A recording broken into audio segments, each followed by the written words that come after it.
на своем канале, народ. Сегодня я буду обслуживать Golf 4, 1.4, 16-клапанный. Но это не имеет значения, мы сегодня будем обслуживать конкретно ходовую часть. Что послужило причиной? Значит, это глухой тупой звук на неровности, то есть бух-бух-бух-бух. Вот так вот. Мы, в принципе, решили разобраться, в чем дело, и, по сути, добрались до такого момента. На настоящей машине можно тоже, в принципе, увидеть, но лучше, конечно, у нас фронт работ сопутствующий. И мы параллельно увидели, в общем, вам нужно добраться, в нашем случае мы уже сняли колесо, и добраться до втулок стабилизатора или тяги устойчивости продольной. Вот, в общем, втулки стабилизатора, если посмотреть, вот она идет, вот она. И если плотно присмотреться туда в середину, то есть там есть весомый зазорчик. Эти втулочки, когда они новые или рабочие, они должны быть плотно посажены и прижимать эту тягу.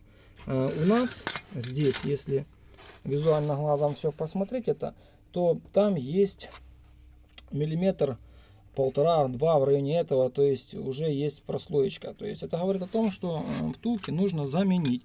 И этого стука не будет. Значит, что мы делаем? В первую очередь, естественно, я заведешил ту часть вот с этой стороны, дал немного постоять, так как все ржавое. И нам придется для начала, в принципе, сорвать этот болт. Также перед этим, народ, нужно нам еще отпустить вот эту вот часть окончания нашей, то есть вот этот вот болт. Его тоже нужно сейчас я заведешу и, соответственно, отпустить. То есть выкручиваем. Фронт работы у нас, конечно, большой, но продолжаем, вернее, за наши втулочки стабилизатора. Вот открутили этот болт, стояла она у нас долго, теперь можно просто ее снять. То есть скоба снимается сверху. Вот, давай. Скоба снимается сверху. Поднимаем стабилизатор, да. Приподнимаем, чтобы вытащить из паза эту скобу. Ну, да, вот у нас такой пазик. Просто вытащили. И теперь старую резинку, вот, маневрируя этим всем делом, вытаскиваем. Вот. Со второй стороны аналогично. Вот теперь мы смазали ее вот такой вот универсальной смазкой для более плавной посадки. Теперь вставляем его в зажимной хомут, вот, по направлению. Вот так вот. Ну, то есть здесь тоже есть такая же фаска снята. Вот таким же образом ее нужно и вставить. Вот, значит, и сама суть в том, что нужно просто одеть ее на эту стойку стабилизатора. Вот. Одевается она намного проще, чем будет втягиваться, но тем не менее. Потом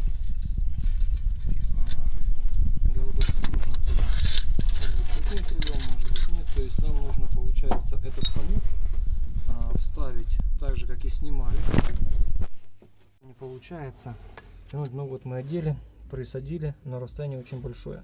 У нас штатный болт короче. Значит, мы берем подлиннее болтик, втянем, притянем этот верхний наш хомут и потом выкрутим обратно и поставим штатный болт.